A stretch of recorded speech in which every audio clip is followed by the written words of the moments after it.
Welcome to the Quiet Warrior Show, where we help top leaders find their pathway to incredible success and a lifetime of happiness. Here is your host, Tom Dutta, the Quiet Warrior. All right, everybody. Welcome to the Quiet Warrior Show. Hey, my name's Tom Dutta. I am the Quiet Warrior, and we got a real treat for you today. And I think before we get into the show and introduce our incredible guest, I have a special video I'd like you to take a look at, and I'll get that going in a minute. But first of all, we're live streaming. And what is live streaming? Well, we're interrupting the airwaves on YouTube, Facebook, and LinkedIn. You'll be able to subscribe to my show. Just click the button and subscribe to the Tom Dutta YouTube channel, because we'll be producing this into a YouTube premiere in the future. We'll also be releasing it as a live podcast across an international network called the Quiet Warrior Show. So without further ado, I want to show you a special video that I found. Let's just watch this together, and then I'll bring on and introduce our guest. Stand by, everybody.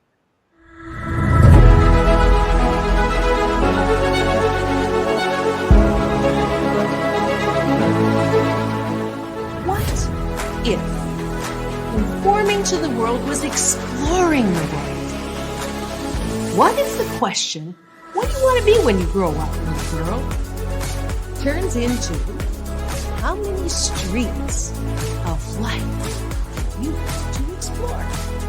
What if the purpose of life is not to die with the most toys to leave our squabbling relatives?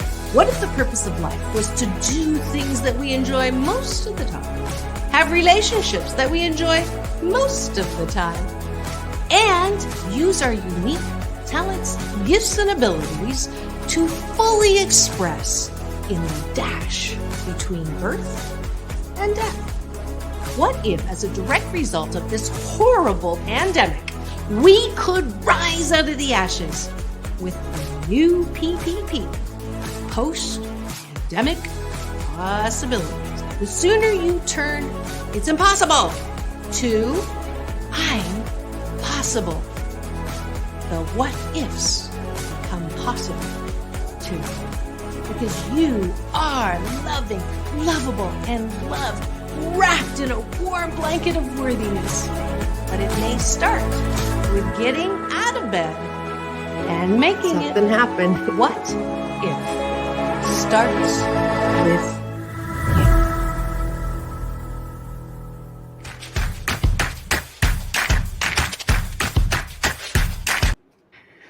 Wow. I don't know about you, everybody, but did you just get inspired by all that? I mean, I was just shivering. I tell you, the PPP, the post-pandemic possibilities, I think we're going to have a lot of fun today. So let me tell you a little bit about the guest, and we'll bring her on in a moment. Dr. Marissa Pei. Now, I found out she's a Canadian. So, hey, Dr. Pei. I'm in Vancouver, British Columbia. Dr. Pei was born in Toronto. I also had this fun little riff with her name. PEI is spelled PEI, and that's a part of Canada, Prince Edward Island. So there's so many connections here to this amazing guest. Let me tell you a bit about the background, though. She's a celebrity host, the 2016 Podcast of the Year. So she's a professional podcast host. Take my advice, I'm not using it. Get Balanced with Dr. Marissa. Check that out. Find it on your podcast channel, everybody. Subscribe to it. I'm excited that she's an organizational psychologist, and she consults and speaks all over the world. In fact, this lady is known as a global thought leader, and I just love how she helps people become happy 88% of the time. We'll find out more about that. Notable people that she's interviewed: Dr. Gray. This one got my attention. Marianne Williamson. Remember Gilligan's Island? I remember watching that as a kid. John Travolta. Oh, my goodness. She's won many awards: 2020 Excellence in Media Radio, 2016 Lotus Award, 2014 Asian Heritage Award, 2012 Asian Entrepreneur of the Year, 2017 Iconic Woman. And she has some pretty cool stuff, balance tools, a couple things that I'll talk about in a bit with her. And I'm really excited that we'll talk about a special book that she's just brought out. It has become #1 on 8 bestseller lists, #1 on Amazon. My goodness, I could go on and on and on. Here's the cool thing. On the stock ticker, you might see the Asian Oprah. Might have stopped you in your tracks. Apparently, she was introduced to Oprah as the Asian Oprah. So now I got your attention. Let's bring on Dr. Marissa Pei. Hey, Dr. Pei, welcome to the Quiet Warrior Show. Thank you so much, Tom Dutta, for inviting me and reading that great introduction that I wrote. Yeah, you look marvelous. I knew we were going to have fun because I already started giggling and laughing before I even brought you on. I want to just tell everybody that we met through a connection. We have a mutual publisher out of New York, Morgan James, and so I'm just grateful to meet you. So you know what? Let's have fun. I want to start with, this is about the hero's journey, just talking about life and story. Take us back. Where did this all start? I mean, how did you get into the line of work you're in? And I think it started back in your childhood as well. Absolutely. I think like everyone, all 7.3 billion of us, we are currently what our life experiences chiseled us to. And so I, like everyone else, followed the Canadian or American dream, whichever one you want to call it. I was actually born in Kitchener-Waterloo, so not Toronto. I don't want my KW peeps to be set on owning Toronto. But I was born in a small town. It had the largest German settlement outside of Germany in Kitchener. And I grew up obviously, if you're looking at me and you thought I was Swedish, I'm actually Chinese. And so I learned very early on that I looked different and differences were not exactly a good thing. So I, discovered how cruel people can be. I discovered how complicated it was being born in the Western world to immigrant parents from China. I discovered how difficult a tiger mom on steroids is, who would call me fat, ugly, and clumsy because in her mind, she was motivating me to not be fat, ugly, and clumsy by telling me I was. I grew up knowing that in order to be special, I had to perform and achieve. So I became an overachiever very early. I wanted to be the first to do this and the youngest to do that. And that went on for some decades. And I reached a point where everything that was supposed to make me happy, right? So American dream, you go to school, you get good grades, you get a good job, you work your way up, you find a person, you marry them, you have children, they grow up, you put them through, you retire and then die with the most toys. I mean, that's the short form. As well as Snow White and Cinderella, I'll be happy when I find that one person and live happily ever after. And when I do speaking and I'm on stage, I have people at this point look at me in the eye and say, guess what? There is no happily ever after. So I guess the journey was a couple of decades ago, I realized that the traditional trajectory into happiness was not working. And as we've seen with the unfortunate deaths of Anthony Bourdain and Kate Spade, the other promise of fame and fortune also may not bring you happiness. So that's kind of how I was birthed into this work from personal experience. Well, Dr. Pei, first of all, thank you for sharing that story. I know you do this a lot, of course, and I have to honor you and say we love you for doing that, because being vulnerable and sharing a painful part of life, the reality is that I've learned is a lot of people won't talk about that part of their story. I have a couple of things I want to tell you because you touched my heart. I read your book. We'll talk a lot about that too. That, when I was reading your book and I read that story you told about growing up and being different. And thanks for pointing out your Chinese, by the way. That was pretty tough to tell, although that amazing outfit you're wearing kind of gave me a clue. I was actually saying that if you're the Asian Oprah, what am I, the South Asian quiet warrior? I mean, there's a little bit of a connection going on. Yep. But I read the book and I stopped in my tracks. And, I talk openly about this now. I am a CEO executive type guy, and I've spent my life in business. But I was called fat and ugly when I was a kid by, sadly, not just one or two, but 4 members of my family, the people that were supposed to nurture me. And I went into life and I found out earlier in my career that I became an overachiever. My father, who's passed away a few years ago, was a chronic alcoholic. So I grew up as a command and control brat. And my dad left home when I was 12. And remember, he wrote us all a letter and it said a bunch of things. I never forget. It was in Sharpie marker, like my dad used to write big words. and he left, and my mom and dad, everything went away. But I went into the real world, and I didn't know until I started, studying myself and learning from people like you, that I had these thinking traps. One of them was, I'm not good looking, I'm not good enough, I overachieved. So when I read that book, I went, wow, this is amazing. I mean, there's so many of us out there who are running the world in high levels of society. And yet I don't believe that a lot of people really understand why they do what they do. And so I want to ask you to help us get into the book a little bit. I don't know if you have it with you there to hold up.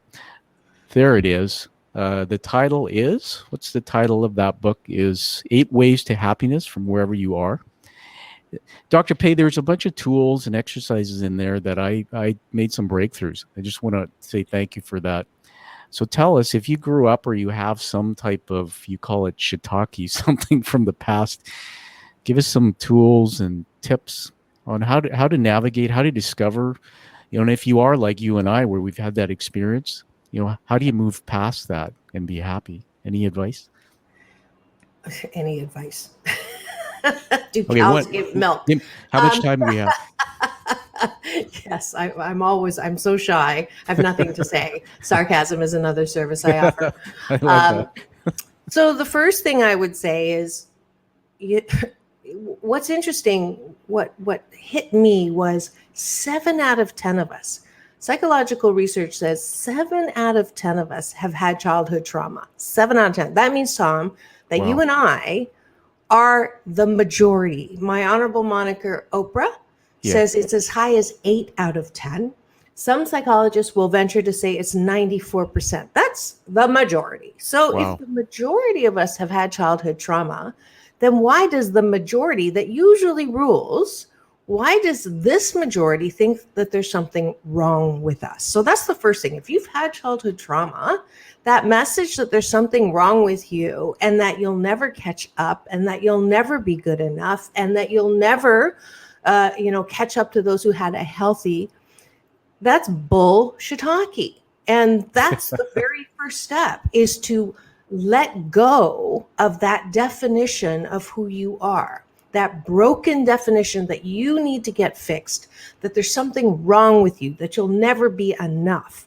So that is the hardest step, because for many who had childhood trauma, there's that question of how could I have been so ugly or badly behaved or, hurt so badly? What did I do as a child? And the message here is there was nothing you did as a child that deserved that. So that's the message. However, so it's not your responsibility to fix that. There's nothing to fix there. It happened.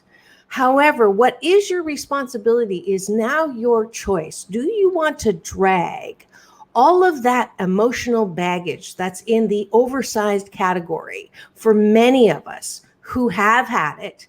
We drag all of that into our present, spew it into our future. That is our responsibility. And that message is all over the book. That's a foundational piece, that if you are someone who've had trauma, I want you to know that it's not what happened to you. It's what happened for you. And you'll say, Dr. Pei, come on, let's not play with words here. That was wrong. My mom shouldn't have done that. My father shouldn't have done that. I should not have been abused. I should not have been molested. You're absolutely right. You should not have been. However, it happened. So now you have a choice to be angry and resentful and drag that raft that you built when there were treacherous waters. You formed protection, rightfully so, as a child. So I learned not to listen. If I fully listened to what was being said to me, I'd be dead.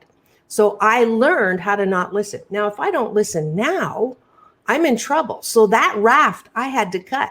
That coping mechanism I had to cut.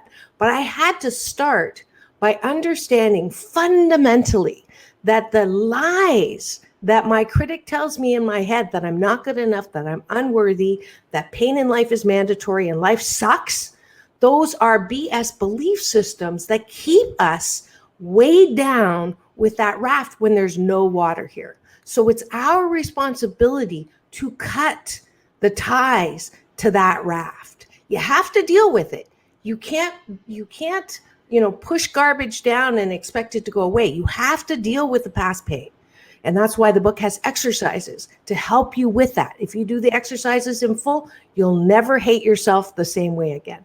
So the work is, how do we deal with what happened and turn it into, dig out the shiitake from that hole, right? And put it back as fertilizer to grow the seed of who you really are. You uniquely, one of a kind, wonderful, that we all are.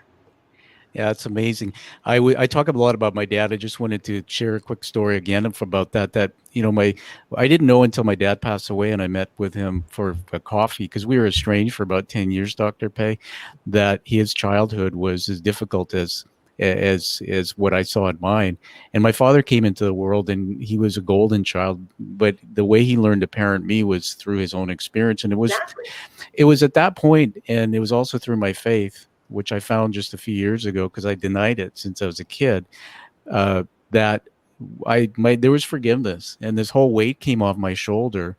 But there's many people that in my coaching and work that I do with others that they're grown men particularly that haven't been able to get rid of that pain. So I love the message in your book, and that's such a foundation. There was one that really got my heart. I just love it. And it was about, I think you talked about your mom. And I'm going to be vulnerable here and ask you to work with me on this one on the show. That, my mom's a wonderful lady. My mom endured so much difficulty because of the relationship she had with my father. They were married 32 years. And then my father left and she was homeless like I was.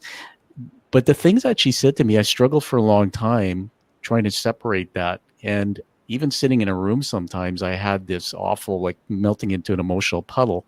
And to today, I still think there's some work to be done to be able to reach that point where I can see what you said about your mom. So help me with that. I know there's some exercise in the book. Yep. So if it's not one thing, it's your mother. And there's only two times, in your life you have no mother issues: when you're born and when you die. So you're not alone. So I love this term that Edwene Gaines uses. I saw her on the Agape stage. She says, your mother's only job is to pop you out. The rest is gravy. And as trite as that sounds, one of the reasons we have so much problem with our mother issues or relationships with mothers is the expectation. So the expectation that your mother's supposed to be your best friend, your mother's supposed to be, your biggest fan, that's bullshit hockey. Your mother does the very best that she can with the time that she has and the resources she has. So I want you to repeat that after me and see if that'll sink in the first time. If not, we're going to have to rinse and repeat after the show. This will be your mirror work. So my mother, Anitra. My mother, Anitra. My mother, Anitra. Does the very best. That she can. If she could do better. She would. But she can't. She does the very best that she can. With the time that she has. And the resources she has. And her collective experience. Was not mine. And it was not all good. And it was not all bad. And it wasn't all bad. My work is to focus on what she could do instead of what she couldn't. Oh, I just love that. And wow, I'm going to go back and listen to this right after. Everybody, just want us to pause here because, if you ever watched that, my favorite show growing up as a kid was the Grinch Who Stole Christmas, and the part where he was about to go down into Whoville and his heart grew 3 times. as you were saying, we were talking, just the positivity of that, my heart started feeling that emotion in my soul. Now I'm going to steal the thunder. I'm going to recommend everybody again getting the book, 8 Ways to Happiness, from wherever you are, because in that book are some of these tools. And when I read that, Dr. Pei, some of this, I really started going back, and it was I wrote a review for you on Amazon for your book. Thank and you. everybody, when you get the book, how authors get known for their new books is for us doing reviews. So please write a review, post it on Amazon. Only but I if remember it's positive. if it's no shiitakes. And by the way, I love that word you coined, so I'm using it more often now. Well, what's funny, since we do have the same publisher, yeah. When I first wrote it, I used the real word, not the mushroom. Okay. Yeah. And David said, "Sorry, darling, we cannot publish it. You cannot use that word." That's right. And so I came back with shiitake, and whoever the rep was said that's not okay. And so I went to Dave and I said, "I'm sorry, there's no other word." And so he took a look at it and he goes, "You're right. There's no other word." Absolutely. So that's how we got in the book. Yeah. Well, everybody's a story. I don't think I've ever told that story before. Well, thanks for telling that story. It's a book. It's a book full of many stories that will help you shovel away that shiitake. But in my review, I did write that I had a breakthrough, and that was one of the breakthroughs was about this. There was also another story in there, everybody, and I just wanted to say this quickly, that it was about somebody who had a father, I think, passing, and there was an exercise of writing, and then in his last days, sitting and reading. So I'm just, again, teasing everybody, get the book, because we don't have a lot of time to teach that on the show, but it's just amazing the things you have in that, the tools and the exercises. I want to just read something off your bio here so we can kind of riff on this, Dr. Pei. Happy 88 mission, helping 8 million more people be 88% happy in the next 8 years. Tell us about that. That's your mission. So it's been updated because I've already hit 6 million. So that's not much of a challenge anymore. So it's now 88 million. So you may have noticed there's a lot of 8s and you're wondering why. So ask me, Tom. Why are there so many 8s? Good question. I'm so glad you asked me that. So as I said before, I'm not Swedish, I'm Chinese. In Chinese, in Mandarin, 8 is a homonym for good fortune. And so you'll notice in neighborhoods where there are a lot of Asians, they'll basically buy up all of the houses that have the number 8 in them because it's a well-known homonym. So fa and ba is good fortune. So 88% happy means it's your double good fortune to be happy. So that's one of the reasons. The other reason is one of the biggest robbers of happiness, one of the biggest reasons that people are not happy is if you're a perfectionist, and I already know you are, because anybody who has a podcast is a perfectionist, or no, yes. And you admitted you were overachiever. I am one. Yes. So, and if you're listening right now or later, if you're a person who says, I am my own worst enemy, I'm not harder on anyone else than myself, and you know, when I get 99 compliments, I get one insult, my mind goes straight to that insult. You are a perfectionist. You're an overachiever and you're a control freak. I'm sorry. Those are the labels. And the number one reason why you cannot be happy is because of those labels that you have embraced. So in our culture, there's something about, oh, I worked 80 hours. I'm a perfectionist. I'm a hard driver. And the problem with that is you say also, I'll be happy when? I'll be happy when I have this many listeners or this many likes or this job title or this car or this. I'll be happy when. And you're never happy because you keep moving the stupid when bar. So if you're hard on yourself, I have 2 words for you. Stop it. So the reason why I do words received. Yes.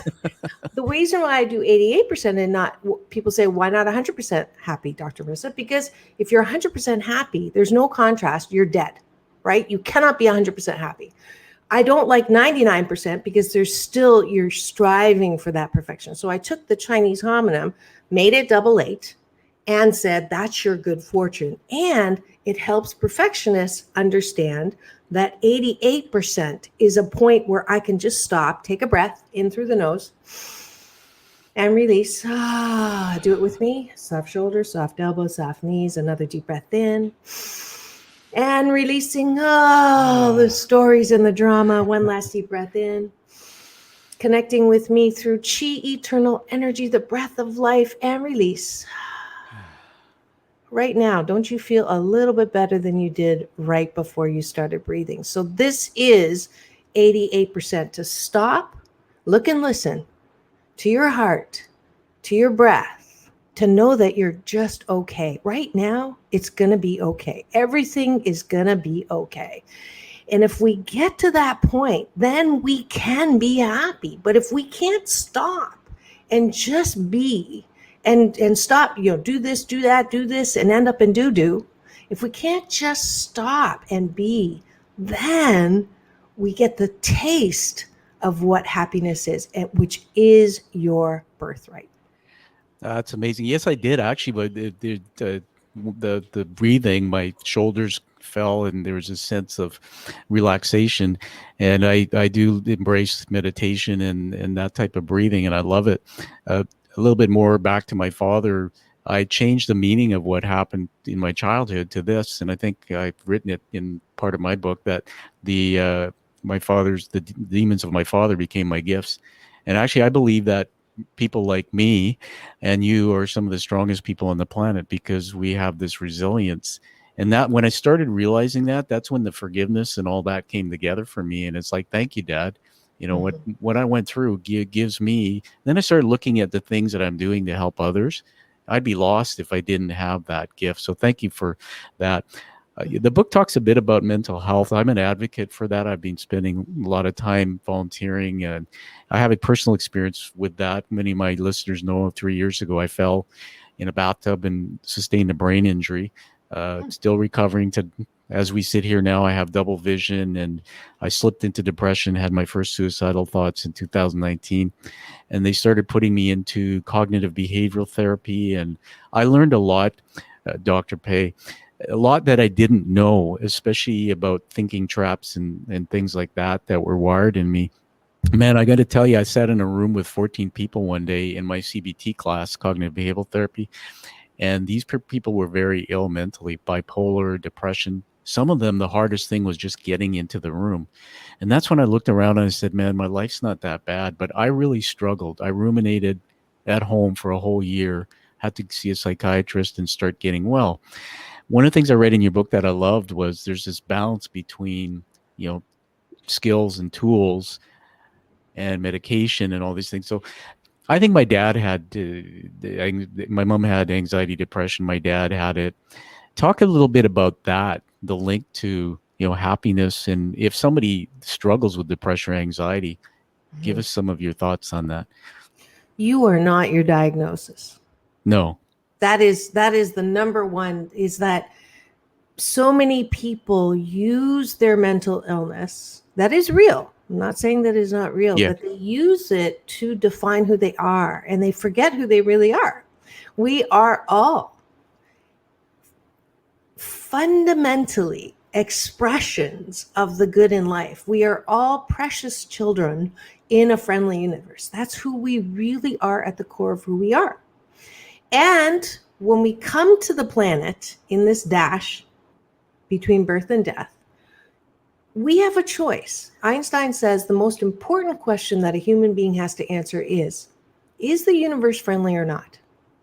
If you choose to say that the universe is not friendly, that I got a bad break as a child, that I got a bad break, I got fired, I got betrayed, I got all of these things, and the universe is not friendly, if God was so good, if life was so good, then none of this would happen to me. Then you're choosing a life for the rest of your life. You're going to be waiting for the other shoe to drop. No matter what good happens, you're waiting for something bad to happen. Paranoia, not pronoia, waiting, wanting and looking for. You've got your arms crossed, okay? You're warding off anyone who might break your heart, who might hurt you, who might do those things. And The power of our mind is, if you choose an unfriendly universe, you will have a lifetime of crapola happen to you because of the power, not just of our mind. It's a magical box here. What we focus on grows bigger. That's the law of attraction. Now, you don't have to believe in the law of attraction. It's just like gravity. It works whether you believe it or not. And I'll just give you an easy example of this. When you decide on the car you want to buy, all of a sudden, everybody's driving that car. Like, what happened? Did they get the memo and get the car before me? No, that's the power of the law of attraction. What you attend to grows bigger. What you think about grows bigger. So if I choose Einstein's question and say it's unfriendly, you will actually see evidence of an unfriendly universe. That's the power. However, you also have a choice to choose a friendly universe. Why do I choose a friendly universe?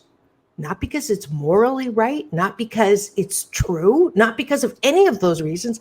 I choose a friendly universe every single day that I wake up because it just feels better. I choose to believe in a friendly universe. It didn't cause the pandemic, but the friendly universe did not have the planets crash into each other last night while I slept. I'm still alive. I have another day where I get to create and innovate and problem solve and laugh and respect and communicate and hug. Well, almost. All of those things that as a human being, I have choice. That is our biggest tool as a human being, is the C word. It's not commitment. It's not collaboration. It's not compromise. It's choice. And we as human beings have fundamentally abdicated our most powerful tool called choice to... Yeah, that's right. The news, which is actually the olds. My big brother, Michael Bernard Beckwith, who's the one who introduced me to Oprah, he calls media weapon of mass distraction. Now, we're in media. We're trying to balance out the bad with the good. So not all media, but no one's pointing a gun to our head to focus on the things that we're focusing.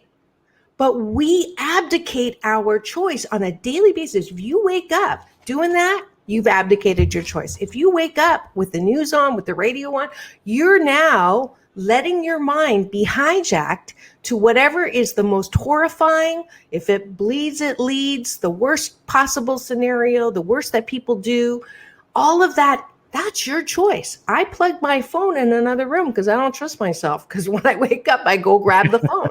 This way, I sit up instead and I take a bite of my gratitude sandwich. That's my diet. That's the Happy 88 menu.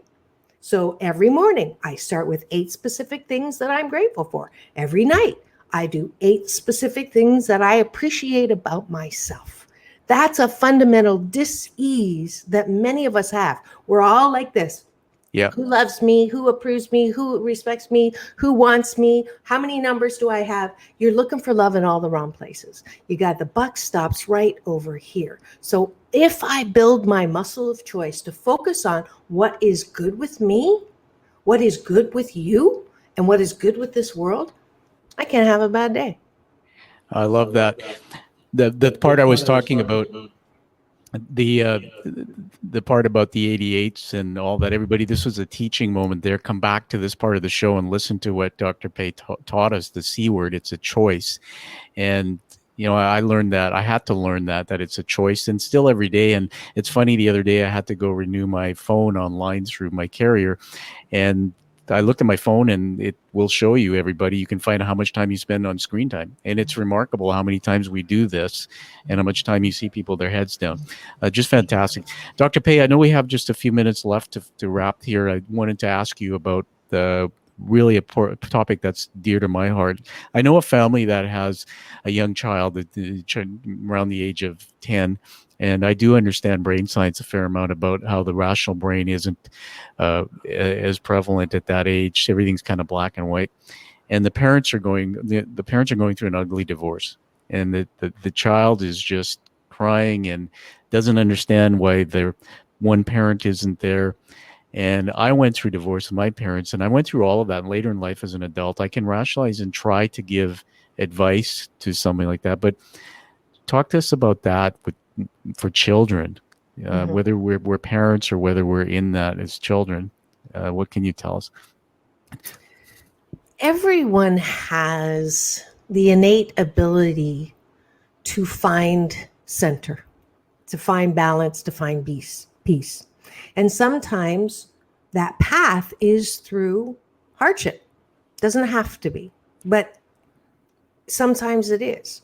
So again, going back to the mental health, if you define yourself as I'm depressed and that's who I am, then you, by your very definition, is bringing things to say, I'm depressed. If you're a child who's going through a life painful circumstance, I can either look at that as now I'm a damaged person, child, or I can see, oh, they're going through an alchemy right now. And as you pointed out before, children who've had trauma are uniquely gifted to be able to help others who are the majority that are going through that. So for children, when we think we know better as adults, when we think that we need to teach them, we automatically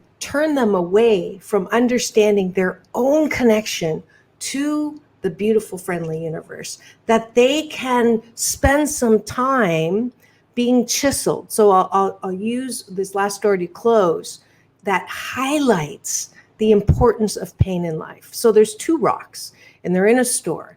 And the one on the left gets no attention at all. Everybody walks in the door and they go straight for the right one. And it is so beautiful. Every day, the left one has to listen to, oh my God, that is so beautiful. Look at the way the light goes through in the prism. And oh, it's so beautiful. This goes on for 8 years. Finally, the rock on the left is pissed off, technical term, and jumps off his stand and takes his fist and says, life, get over here. Life, you are not fair. Every day for 8 years, I have to listen to all that bullshit talking about all that, how beautiful that rock is, blah, blah, blah, blah, and no one ever comes and says I'm beautiful. Life comes down, the skies part, puts his arm around that left rock and says, darling, I love you. But every time that I come down and start working on you with my chisel, you say, stop, it hurts, don't. I can't do anything. Moral of this story: pain in life is mandatory. Suffering is optional. Trust in a friendly universe that everything that we're going through, even as children, is for our divine best good. Would I change anything that has happened in my life, from the childhood trauma to a very expensive divorce, all of that, which is in the book? I wouldn't change a thing, because it chiseled me into who I am now, which is 88% fabulous. Not 100% fabulous, but I'm 88% fabulous. And that is the gift of life for everyone. So for a child to help a child understand that they can create their own solution, that they can see whatever this shiitake is in their life. It's like an oyster. You know how an oyster makes a pearl? Because there's an irritant in the shell, piece of sand, that they mucus over and it becomes a beautiful pearl. This child is learning how to make pearls. So what can you, as a child, what are some thoughts that can make you feel better about this situation? That would be the best advice. Allow the child to develop the pearls and the understanding that it is not what happens to you, it is what happens for you. That. What a great story. Get the book, everybody. It's in the book. You are a wonderful mentor and thought leader. I'll tell you, there's so much you've taught us today.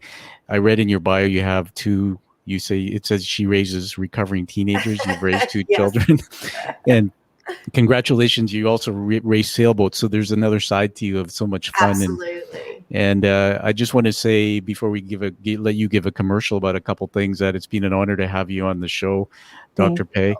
And thank you. I'd like to full screen again and have you hold up the book. So I want you to tell us where to get the book, get a hold of you. And also there's a longer video that I've seen. You're doing some things with that. Whatever you want to say to the audience, let's just get you on full screen there. Great. So thanks, Tom, for having me on. And for any of you who watched that trailer, and we didn't really talk about it and are wondering, that's my first short film, is the trailer to the new PPP, Post-Pandemic Possibilities. So before we run back to normal, as we're beginning to do, I want you to just pause and think about what you're doing and what you're going back to. Because most people were not happy with where they were or their relationships or what they were doing. So if you want to see the film, it is now part of my 501c. I have a new nonprofit called 8 Ways to Happiness, and it helps children, teens, and young adults who have temporarily forgotten their birthright to happiness. So for $8.88 donation, you get a copy of that film for you. And if you're a teacher, it would be great to spread that and to use it.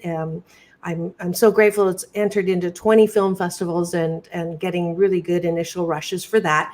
I was actually one of the people who inspired me to do the poetry in that film is Amanda Gorman, when she was so wonderfully received at the inauguration. So if you get this book, you can get it at Amazon, Target, Walmart, everywhere. But if you get it from me and personalized, then I will give you, and just put in my, at drmarissa.life, put in Tom Dutta, and I will give you a free copy of my children's book that my daughters, when they were 5 and 7, did all the drawings. This is Scared. So it has every feeling, has a taste, touch, sight, and sound, especially if you're a parent that was told not to feel. Okay, so this is a helpful tool to help children express, which I would, let me just give you this to the family that you said, Tom, as a gift. Thank you. So $25 donation gets this book, but for all of your listeners that put Tom Dutta down, if you buy this personalized book, you will get a copy of that children's book. I am on, every Thursday at 4 and Saturday at 6 on my CNBC NBC News Radio channel, KCAA, with my show called Take My Advice. I'm not using it. Get Balanced with Dr. Marissa. Now 475 consecutive weeks on the air. This next week, I'm having Hank Garrett, who was Where Are You, Car 52, if you remember that show. And, and he did the fight scene with Robert Redford in 3 Days on the Condor, which is to this day called the best fight scene ever. So there's many ways. I'm on Doc Balance on Instagram. I even have a TikTok channel now. Don't tell my daughters. So just Google Dr. Marissa. Stay in touch with me. Be part of my 88 million who I want 88% happy in the next 8 years. That's my mission. All right, everybody. The website is on the stock ticker on the screen. Go back and listen to this or watch it when the premiere comes out on YouTube. Make sure you get a hold of that book and all the great stuff. Dr. Pei, I do honor you. I've got some physical workout next. I'm going to do 88 sit-ups just to honor you. And I want to say from all of us and bottom of my heart, thank you. There's so much you've taught us today. You're a gift to the world. So God bless you. Thank you. Everybody, find the true happiness that you see Dr. Pei has found. Find that purpose and that passion like you hear from her, and live the life that you deserve and desire. Thank you. Thank you. Peace in, peace out.